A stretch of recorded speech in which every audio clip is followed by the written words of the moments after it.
Hello friends, मैं doctor Imran Khan आपका स्वागत करता हूं सिविल प्रिपरेशन बीकानेर पर।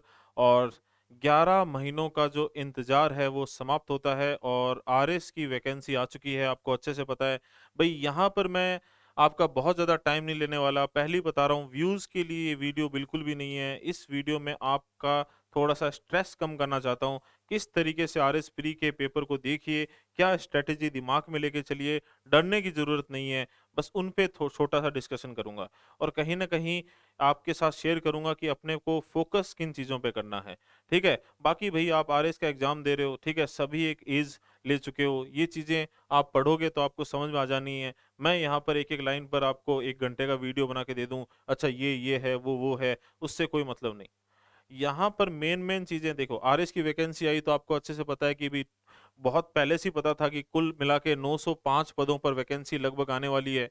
इसमें से राज्य सेवाएँ 424 है, अधीनस्थ सेवाएँ, ठीक है भई? अधीनस्थ सेवाएँ कितनी है भई? इसमें 481 है भई, ठीक है? ये प्रॉपर आरएस होगी, ठीक है? और यहाँ पर अधीनस्थ सेवाएँ होगी कितनी? 481। अच्छी बात है भई कि राज्य सेवाओं के पद बहुत हैं। इसमें 67 जो है पोस्ट जो है, वो राजस्थान प्रशासनिक सेवा से रिलेट करती है, ठीक है? राजस्थान पुलिस सेवा, पुलिस में जाना चाहते हो तो भई अच्छी खासी भई पद आए हुए हैं, 60 जो है वो 60 पोस्ट हैं। और राजस्थान लेखा सेवा में 130 है। और जो तैयारी करते हैं उनके उनका मेन फ़ोकस यही रहता है भई, मेन इच्छा भी यही रहती है कि इन तीनों में से उनको कोई पद मिल जाए, यही होता है ना भई मेन तो, ठीक है? तो भई ये ध्यान रख लेना थोड़ा-सा कि 905 है, उसमें से 424 जो है वो राज्य सेवाएँ हैं, ठीक है? और उसमें से अधीनस्थ सेवाएँ, ठीक है? अधीनस्थ सेवाएँ कितनी हैं? एलाइड पोस्ट कितनी है? 481। और इसमें से 67, 60 और 130। ये थोड़ा-सा इसलिए बताया मैंने ताकि आप क्या करो भई, अपनी कमर कस लो कि बहुत अच्छा मौका है इन तीनों में से कोई पद प्राप्त करने का, मेहनत करनी शुरू कर दीजिए। अब देखिए आगे बढ़ते हैं। 2-3 चीज़ें हैं भई, सॉरी, 2-3 चीज़ें हैं, उन पे थोड़ा-सा ध्यान रखना बस, ठीक है?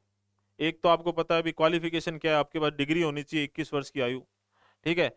से और साथ-साथ भई 1-1-2024 थोड़ा-सा देख लेना भई आयु सीमा में कि 1 जनवरी 2024 को न्यूनतम 21 वर्ष और अधिकतम 40 वर्ष से कम होनी चाहिए आयु।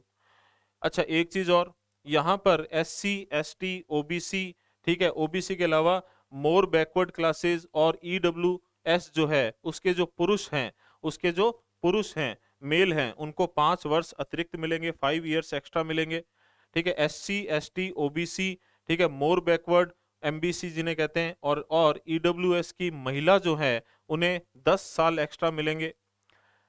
सामान्य आरक्षित वर्ग की, जनरल वर्ग की महिला को भी 5 वर्ष या 5 ईयर एक्स्ट्रा मिलेंगे। तो भई कोई 40 वर्ष की से ऊपर 41 या 42 की कोई जनरल महिला इसकी तैयारी करना चाहती है, तो आप कर सकते हो क्योंकि आपकी मैक्सिमम एज जो है वो 45 है। जनरल पुरुष की जो है वो 40 है, 40 है।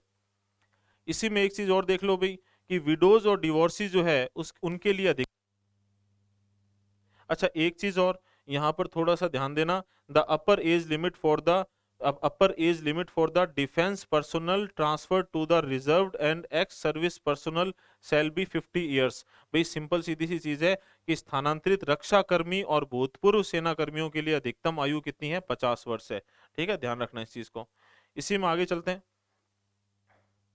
एक सबसे मेन चीज़ क्या है भई कि ये जो एग्ज़ाम है वो सितंबर या अक्टूबर में हो सकता है। देखिए, अगर हम पिछले आरएस प्री की देखें ना तो ज़्यादातर जो आरएस प्री है वो अक्टूबर में हुए हैं।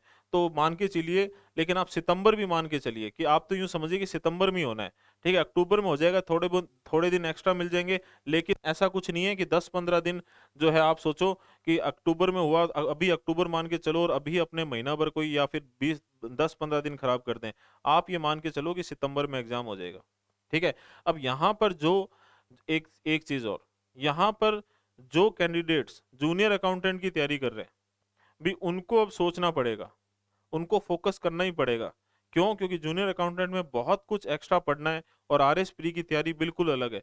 तो यहाँ पर थोड़ा-सा अपना टाइम मैनेजमेंट कर लेना। मैं नहीं कह रहा जूनियर अकाउंटेंट की तैयारी छोड़ दो, लेकिन अगर आपका आरएस का सपना है, ठीक है, आपको लग रहा है कि भाई नहीं, मेरे सामने बहुत अच्छा मौका है, मेरे को तो आरएस ही बनना है, तो फिर आपको अपना टाइम मैनेजमेंट करना पड़ेगा, या फिर दोनों तैयारी में से कोई एक तैयारी चुननी पड़ेगी। मैं नहीं कह रहा भाई कि आप ऐसा करो कि जूनियर अकाउंटेंट की तैयारी छोड़ के लग जाओ आरएस में, लेकिन अगर आप दोनों की तैयारी करना चाहते हो तो अपना टाइम मैनेजमेंट अच्छे से कर लेना भाई, क्योंकि उसकी बहुत सारी चीजें हैं जो आपके आरएस प्री में आएगी ही नहीं। ठीक है, इसके बाद में अच्छा, ये चीज एक अच्छी बात भी हो जाती है जूनियर अकाउंटेंट की तैयारी करने वालों के लिए। भाई ऐसे कैंडिडेट जिनको लग रहा है कि आरएस तो मैं बाद में बनूंगा, पहले जूनियर अकाउंटेंट बन जाता हूँ, तो उनके लिए एक अच्छी बात है कि बहुत सारे कैंडिडेट्स जो हैं उनका फोकस आरएस प्री पे हो जाएगा अब। तो जूनियर अकाउंटेंट वालों के लिए भी अच्छी चीज है ये। ठीक है, अब देखिए, इसी में अपने आगे चलते हैं कि ये जो आवेदन अवधि है, फॉर्म जो भरे जाएंगे वो 1 जुलाई से 31 जुलाई, 1 जुलाई से लेके 31 जुलाई 2013 की रात को 12 बजे तक। तो अपने को 31 जुलाई रात के 12 बजे का वेट नहीं करना है। आप तो भाई 1 जुलाई या जल्द से जल्द भर देना फॉर्म। कई बार अपने क्या होते हैं भाई, आलस में फॉर्म भरना भूल जाते हैं, बाद में फिर दिक्कत होती है, कभी नेट सही नहीं हो रहा, कभी उनका जो है वो वहाँ की जो वेबसाइट है वो डाउन हो गई, सो दिक्कतें आएगी लास्ट में भरने में। इसलिए अच्छा है कि शुरुआत में ही भर दो। ठीक है, बाकी सब चीजें पढ़ लेना भाई। अपने जो मेन जो चीज आपके साथ में शेयर करना चाहता हूँ वो ये है, देख लीजिए ध्यान से यहाँ पे। ठीक है, ज्यादा टाइम नहीं लूंगा, अब आपके से 5-1 मिनट का टाइम लूंगा। मैक्सिमम मार्क्स कितने हैं? 200 प्री के अंदर। क्वेश्चन कितने आएंगे? 150। ठीक है, क्वेश्चन कितने आएंगे भी? 150। मैक्सिमम मार्क्स कितने हैं? 200। इसका मतलब एक क्वेश्चन कितने नंबर का हुआ? लगभग 1.33।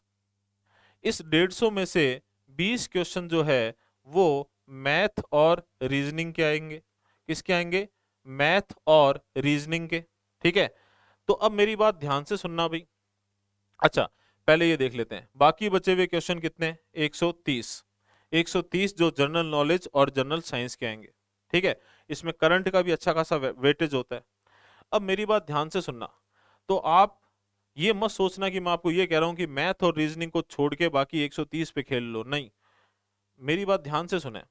टाइम कितना है आपके पास? 3 घंटे का टाइम है। ये 130 क्वेश्चन जो है वो आप 2 घंटे में या ज्यादा से ज्यादा 2 घंटे 15 मिनट में कर लोगे। अब आपके पास 45 मिनट से 45 मिनट से, ठीक है, लगभग 1 घंटा है। हालांकि कुछ बच्चों के पास तो 1.5 घंटे तक बच जाते हैं। 1.5 घंटे जो है वो उनके पास बच जाते हैं, किसके लिए? इन 20 मैथ और रीजनिंग के क्वेश्चन को करने के लिए। बहुत ज्यादा समय है, बहुत ज्यादा समय है। अगर आपकी मैथ रीजनिंग थोड़ी बहुत भी अच्छी है तो भी इतना टाइम है कि आप आराम से ये क्वेश्चन कर जाओगे। वही बैंकिंग और एसएससी के अंदर तो टाइम कम पड़ जाता है, इसलिए वो क्वेश्चन नहीं कर पाते या हो नहीं पाते। यहाँ पर मैथ रीजनिंग थोड़ी बहुत भी अच्छी है तो फोकस कर लो मैथ रीजनिंग पे। क्यों? क्योंकि आपके पास इतना टाइम है कि आप 20 के 20 या मान के चलो एटलीस्ट 18 क्वेश्चन तो करके आ ही जाओगे।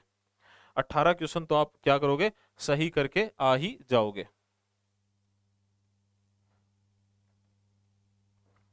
अब मान लीजिए आपने 18 क्वेश्चन सही कर लिए, तो इस 130 में से अगर आपने कट कटा के 65 क्वेश्चन भी सही किए तो आपके टोटल क्वेश्चन कितने हो गए? 83 क्वेश्चन आपके सही हो रहे हैं। तो आपका स्कोर कितना हो गया? 100 से ज्यादा हो गया। तो आप एक सेफ स्कोर में आ जाओगे। ठीक है, और मेंस की तैयारी एकदम रिलैक्स मोड पे शुरू कर देना। मैं तो कह रहा हूं अभी से ही अगर आपकी अच्छी तैयारी है तो मेंस की तैयारी लग जाओ। लेकिन यहाँ पर मैं ये बता रहा हूँ कि प्री को जब आप देखते हो तो डरने की जरूरत नहीं है। एक तो मैथ रीजनिंग अच्छी कर लो, एक ज्योग्राफी जो है वो अच्छी कर लो, क्योंकि ज्योग्राफी में बहुत ज्यादा डीप में क्वेश्चन आते नहीं। ठीक है, सीधे सीधे क्वेश्चन आते हैं। तो राजस्थान ज्योग्राफी, इंडियन ज्योग्राफी और वर्ल्ड ज्योग्राफी अच्छी कर लो एकदम, क्वेश्चन आपका हिलेगा ही नहीं। ठीक है, साथ साथ में इंडियन कॉन्स्टिट्यूशन और राजस्थान का एडमिनिस्ट्रेशन, भारतीय संविधान जो है और राजस्थान की प्रशासनिक व्यवस्था, उसके क्वेश्चन जो है वो मुश्किल आएंगे। लेकिन अगर आपने अच्छे से पढ़ लिए तो आपके गलत नहीं होने। वो भी मैथ के क्वेश्चन की तरह ही है कि आंसर आता है तो फिर आता ही है। मैथ के क्वेश्चन और मैथ और रीजनिंग में अच्छी बात यह है ना कि आपका आंसर आ गया तो मतलब आपका वो क्वेश्चन सही है। इसके बाद में भी दो तो ये चीजें होंगी, साथ साथ में मॉडर्न हिस्ट्री, वो इंडिया की भी 1857 से लेकर 1947 तक जो अपना एक तरीके से 1857 की क्रांति से लेकर नेशनल मूवमेंट जो चला है, बीच में जो रिनेंसेस पीरियड आया है, पुनर्जागरण आया है, उसमें से क्वेश्चन आते हैं, खूब क्वेश्चन आते हैं। ठीक है? साथ-साथ राजस्थान के अंदर 1857 की क्रांति के बाद में जनजातीय आंदोलन है, किसान आंदोलन है, ठीक है? प्रजामंडल आंदोलन है, राजस्थान का एकीकरण है, यहाँ से क्वेश्चन आएँगे। ठीक है? तो ये मेन फ़ोकस रखना भी ओवरऑल तैयारी है, अच्छी बात है। लेकिन आपको लग रहा है कि मेरे पास टाइम कम है या मैं कोई जॉब में हूँ, तो इन चीज़ों पे तो फ़ोकस कर ही लो। और साथ-साथ देखिए, साथ-साथ सीधी स्पष्ट बात बोलूँगा आपको मैं, करंट अफ़ेयर्स जो है, वो अपने एकदम सॉलिड कर लो भई। ठीक है? किसी और इंस्टीट्यूट का मैं नाम नहीं ले सकता, लेकिन स्टिल आपको अच्छे से पता है, राजस्थान इकोनॉमिक सर्वे जो है, वो अच्छे से पढ़ लो। और आरएस की बहुत ही जानी-मानी इंस्टीट्यूट है, कहाँ की? भई जयपुर की, ठीक है? और एस से नाम है, ठीक है? और उनके एक सर हैं, वो इकोनॉमिक सर्वे बहुत शानदार करवाते हैं। 20 से 23 वीडियोज़ जो हैं, वो कम से कम वो लेकर आते हैं, ठीक है? और बहुत शानदार कराते हैं, तो उनके वीडियोज़ देखने शुरू कर दो, अभी टाइम है, और नोट्स बना लो। और वो नोट्स भी फ्री में अवेलेबल कराते हैं उनके टेलीग्राम चैनल पर, तो वहाँ से नोट्स भी ले लो भई, ठीक है? तो देखो, मैं तो ऐसा हूँ कि अपने तो किसी इंस्टीट्यूट से जुड़े हुए नहीं हैं, आपको सीधी तैयारी करवा रहा हूँ, तो मैं तो आपको सीधा किसी इंस्टीट्यूट के बारे में बोल सकता हूँ कि हाँ भई, वहाँ पे तैयारी कर लो, उसके नोट्स ले लो, कोई दिक्कत नहीं है, ठीक है? तो यहाँ पे एकदम फ्री है। हाँ, मैं क्या कराऊँगा आपको, तो मैं देखिए, मैं राजस्थान राजस्थान की ज्योग्राफ़ी, और कोशिश यही रहेगी कि ज्योग्राफ़ी पूरी करवाऊँ, और साथ-साथ में भारतीय संविधान जो है, उस पर भी अपने वीडियो लेके आएँगे। तो संविधान और ज्योग्राफ़ी के जो है, वो आरएस से रिलेटेड अपनी जो चीज़ें होगी, वो एकदम सॉलिड होगी, और उसके क्वेश्चन्स आपको मिलेंगे। तो कौन-सा? ज्योग्राफ़ी और इंडियन कॉन्स्टिट्यूशन, भूगोल और भारतीय संविधान, और राजस्थान की प्रशासनिक व्यवस्था भी मान ही लो। कोशिश ये रहेगी कि ये सारा पोर्शन आपको मैं यूट्यूब पे करवा दूँ, ठीक है?